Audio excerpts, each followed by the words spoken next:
ॐ असतो मा सद्गमय तमसो मा ज्योतिर्गमय मृत्योर्मामृतं गमय। श्रद्धेयाः सभाध्यक्ष महोदयाः श्री प्राचार्यवर्याः एवं समुपस्थिताः समे विद्वांसः विषय विशेषज्ञाः आचार्यवर्याः एवं सुरभारती समुपासकाः समे ब्रह्मचारिणः। आज का जो विषय है तो आप लोगों को ये जानना चाहिए कि वेद का कर्ता कौन है, वेद का क्या अर्थ है, वेद का जन्म क्यों करें। तो इसके लिए हमारे वेद में ही बताया गया है, जो उपनिषद है बताया गया है कि निश्वसितम अस्ति वेदा, जो ईश्वर है परमात्मा जो है उसकी निश्वास भूति वेद होती है। जाके सहज श्वास चारी तो उनकी निश्वसितम अस्ति वेदा, भगवान की निश्वास भूति वेद है। वेद की अगर रक्षा हम करते हैं तो मानो हम भगवान की श्वास की रक्षा कर रहे हैं। तो भगवान की श्वास समष्टि सबकी रक्षा है। इस प्रकार से ये वेद जो अमोघ से किसी पुरुष ने नहीं बनाया, उस परम पुरुष के द्वारा वेद उत्पन्न हुए। और कहा गया है ऋषया मंत्र दष्टारा, इसी किसे कहते हैं? इसी कहते हैं जो अपने तपोबल के द्वारा उन मंत्रों को देख लेते हैं, उनको प्राप्त हो जाते हैं। मंत्र बनाते नहीं, मंत्र उनको प्राप्त होते हैं वो ऋषि, और उन्हीं मंत्रों की जो गहन व्याख्या करते हैं, तात्विक तत्व निकाल देते हैं, रस निकाल देते हैं। जैसे कि अब पुष्पों के द्वारा रस निकाल करके और इत्र बन जाता है, वैसे तत्व निकालते हैं मंत्रों का, तो उन्हें कहते हैं मुनि। मंतारा मुनया, वेद शास्त्रार्थ तत्वावगंतारा मुनया, जो वेद शास्त्र के अर्थ के तत्व को जान लेते हैं उनको मुनि तत्वहीन। इस प्रकार से ऋषि मुनि होते हैं।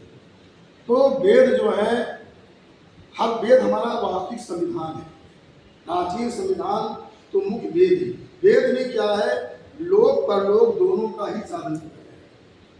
जैसे देखिए विद ज्ञाने से वेद वेदा, तो ज्ञानार्थक अर्थ ले लीजिए। तो संपूर्ण ज्ञान कराने वाला वेद है। जो भी हम लोग आचरण कर रहे हैं और जो भी सब वेद के द्वारा प्राप्त होता है, जो भी व्यवहार हमारा है, तो और जो भी चाहे शस्त्र ज्ञान हो या और भी जितने भी वैज्ञानिकता है, सब वेदों में है। हर प्रकार की, जैसे कहा गया जल में विद्युत तत्व है, हमारे शास्त्रों में बताया गया, वेदों में, उससे हम जल से बिजली निकाल लेते हैं। परमाणुवाद जितने जो सब हमारे शास्त्र, अस्त्र की वाल्मीकि रामायण में कितनी महाव्याख्या, कितने विमानों का वर्णन किया गया, कितने शस्त्रों की चर्चा की गई, ये सब प्राचीन है। तो वेद जो है विधि ज्ञान है, सारा ज्ञान वेद कराते हैं। ज्ञान कराने से वेद, और गति विद धातु के कई अर्थ, ज्ञानार्थक एक प्राप्त्यर्थक है कि सब कुछ प्राप्त कराने वाला वेद है।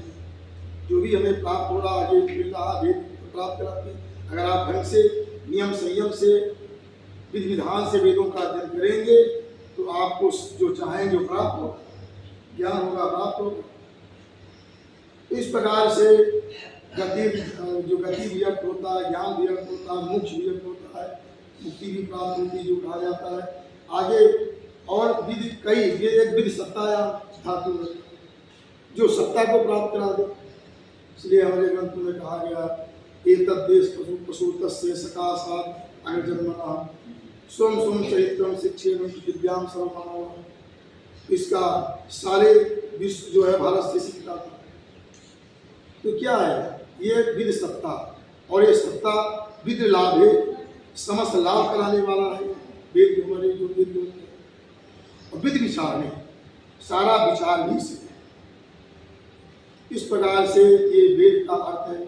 वेद में बहुत सारी चीज़ें जो हमारे यहाँ बताई गई कल्याण का, अपने कल्याण के लिए कहा गया त्र्यंबकम जजामहे सुगंधिम पुष्टिवर्धनम, त्र्यंबकम जिनके 3 नेत्र हैं, 3 अम्बाल वाले नेत्राण, 3 अम्बाल नेत्राण यस्या त्र्यंबकम तम त्र्यंबकम यजामहे करता, सुगंधि देने वाले, शरीर में दिव्य तेज, सुगंध क्या है, दिव्य तेज शरीर में प्राप्त होगा, तब शरीर सुगंधि होती है। पुष्टि करने वाले, पोषण का वर्धन करने वाले, उनमें कामना किया गया पूर्वा विष्णु बंधना मृत्यु रुचि, अज्ञान ही मृत्यु है, तो उस अज्ञान से हमको मुक्त कर दीजिए, इसे ककड़ी टूट जाती है। उसी प्रकार से अज्ञान का बंधन, क्योंकि कहा गया है, गीता में कहा गया है, अज्ञाने ना वितम ज्ञानम, अज्ञाने ना वितम ज्ञानम, अज्ञान से हमारी आत्मा ज्ञान हटा हुआ है, और जिस दिन हमारी ये अज्ञान का आवरण हट जाए तो हम मार्ग पर अपने चल पड़ेंगे आगे। इसलिए ये वेद ये भी कार्य करते हैं।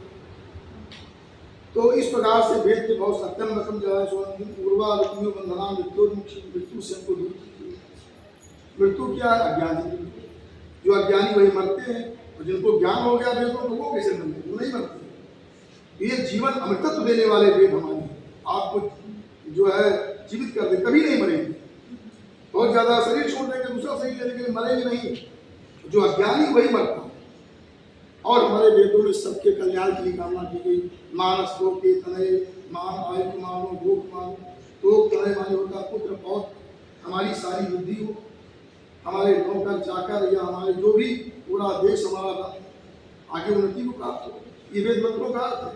मानस को के तनय मान आयु की मानो भूख मानो, आयु की वृद्धि हो, दौड़े बढ़े हमारे यहाँ, भूख मानो, अश्वेर भूलिका घोड़े आदि सब पढ़े हमारे यहाँ। भगवान शिव से प्रार्थना की गई, माँ बधी आप इनका वध न करें, न आप प्रहसन करें। इस प्रकार से हमारे सारे मंत्र जो है ऋषि लोग कहते हैं विचम दे, ब्राह्मण क्षत्रिय वह सबको तेज दे और बचे तो मुझे भी दे, ये ऋषियों की कामना। ऋषियों ने ये भी कह दिया कि जो है अगर यान स्माकन अनुवाद्यान चरितान के उपास्य, जो हमारे अनिंदित आचरण उन्हीं का पालन करो और बाकी छोड़ दो। ये हमारे लिए आजकल जो कोई कार्य करने लगता कहता है यही सही। कल मुझे बताया भी थी कि अपनी प्रवृत्ति को लोग दुष्प्रवृत्ति को धर्म मानते हैं। मनुस्मृति में एक श्लोक आ गया, उसका लोग बहुत प्रणाम करते हैं। वहाँ आ गया कि नमाज भक्षणे दोषा न च मध्य न च मैथुने, आ गया कि नमाज भक्षण में दोष न मध्य में न मैथुन में।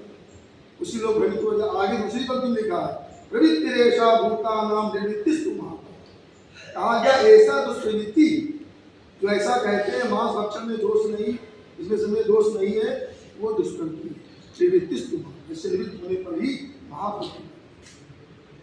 इसलिए बताया गया, बता रहा था। तो वेद की बहुत बड़ी महिमा गरिमा है। दूसरी बात आ गई उपनिषद। उपनिषद में जो है सद धातु है, तो सद धातु का सदली सद विश्राम गति और सामवेश, विश्राम गति और सामवेश। विश्राम माने जो है जो व्यापकता, उपनिषदों से व्यापकता आती है। अपनी आत्मा को हम महान बनाते हैं, जो अधिक बंधी हुई बंधी नहीं, वो समष्टि में फैल जाती है, महानता। और गति आगे गति देने वाला एक दूसरे होते हैं।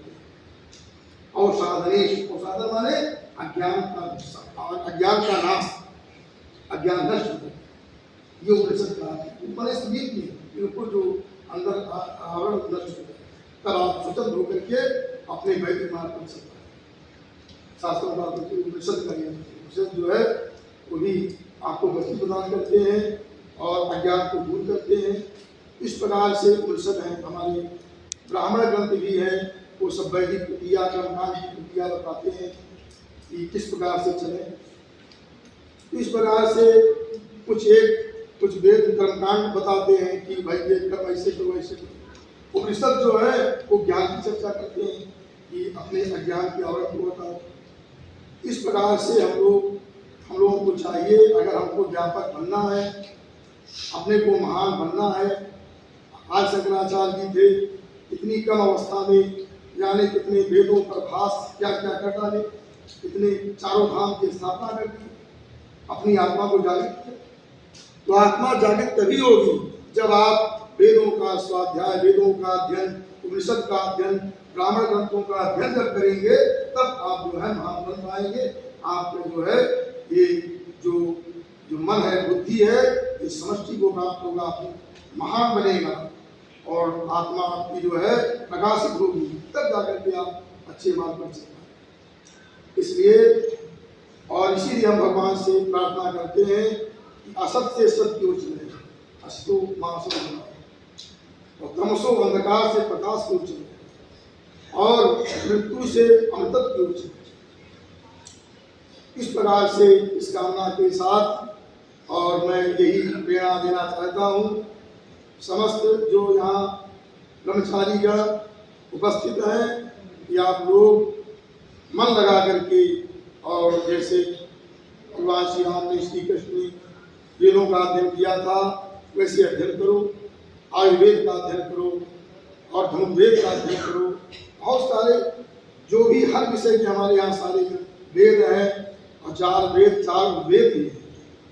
इस प्रकार से ब्राह्मण ग्रंथ है, उपनिषद है, इन सब का अध्ययन करेंगे तब आप जो है इस जो है जैसे कहते हैं जो मलिनता आपकी है वो दूर हो जाएगी, शरीर में मलिनता रहेगी। जैसे पहाड़ों से मड़िया निकलती है, मड़िया मलिन होती है, लेकिन या तो अग्नि में दबाई जाए या पत्थर पर रगड़ी जाती है तब अग्नि चमक। उसी प्रकार से चमक जब स्वाध्याय करोगे तब जाकर के चमक करेगी, तब ऊंचाई आप कुछ विचार वाले होंगे और श्रेष्ठ मार्ग पर चलेंगे, ऊंचाई तक पहुंचेंगे और अपने राष्ट्र को ऊंचाई पर ले जाएंगे। और फिर हमारा ये देश जो है जो कहा जाता है अवश्य में विश्व गुरु माना जाएगा, ये आप सबके हाथ में। इसलिए प्रयास करो कि हम ग्रंथों का अध्ययन करें। इति सम असतो